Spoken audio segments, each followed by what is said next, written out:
This is a CT scan, and you're facing us, which makes this the right side and this the left. When we're looking at CTs, black is air, white is bone, and gray is everything else. This is your septum right here, and we like to see a straight septum with even black spaces on either side. And we're going to start wheeling back where we see your right eye and your left eye.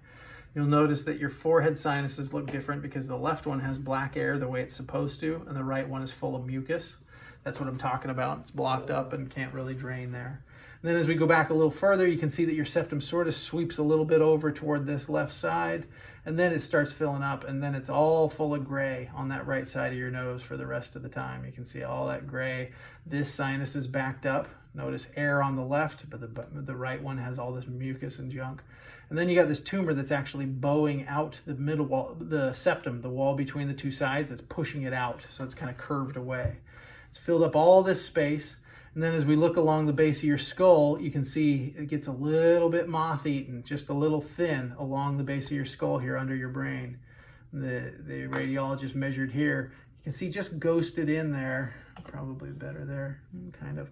You can see where the tumor has pushed in toward the cheek sinus, and it's up to here, so it's 4.7 centimeters tall, which is basically your whole nose, and it's 2.5 centimeters wide. It's pushed your septum over.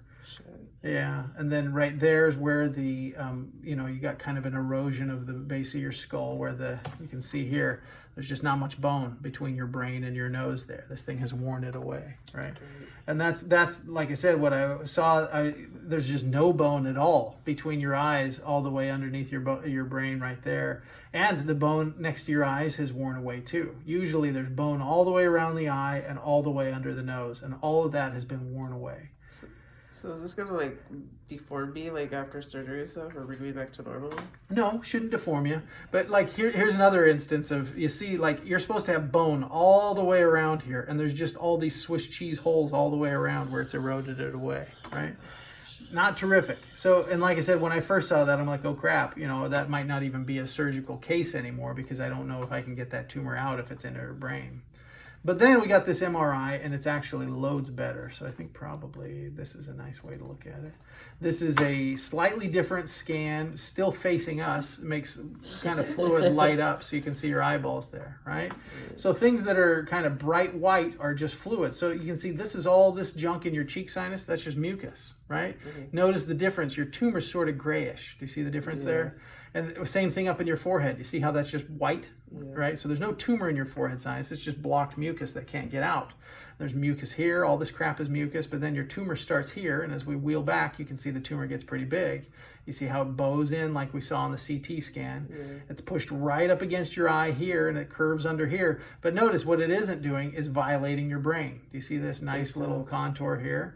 And we can see it's right up on it. That's tumor right up, kissing up against the brain there. And then here we get behind the tumor. See how now the tumor's dropped down? And now you've got all this. This is just more mucus, right? That's filled up your whole sinus. And remember in the back where I told you it had worn away, that's, basically kind of this area where it's starting to chew through here, but it's just mucus. If I get rid of the tumor, that mucus will spill out and we'll be done with that. That's pretty good.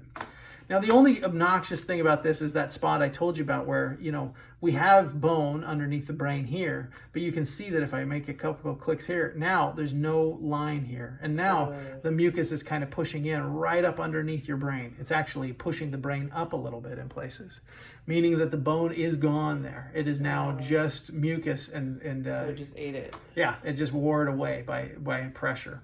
But this is far preferable to this tumor blowing through there and pushing into the brain, right? That's somewhat positive. Yeah, it is. It's very positive. Like I said, if that was tumor in your brain, we'd have a real hard time figuring out the best next step.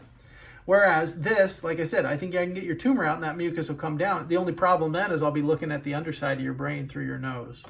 And so then we'll have to figure out a way to kind of make sure that that's safe and doesn't leak.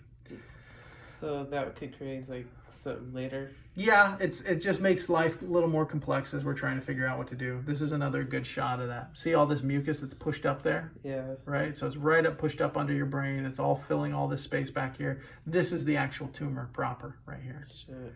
It's big. It's real big. See? Yeah. The paper said small. No, it's quite big. That's a big tumor. What stage cancer? Well, so that depends. Staging depends on how far it's spread, right? Oh, And so your PET scan will tell us a lot about that. okay. The tumor, olfactory neuroblastoma. Let me see if I can find this.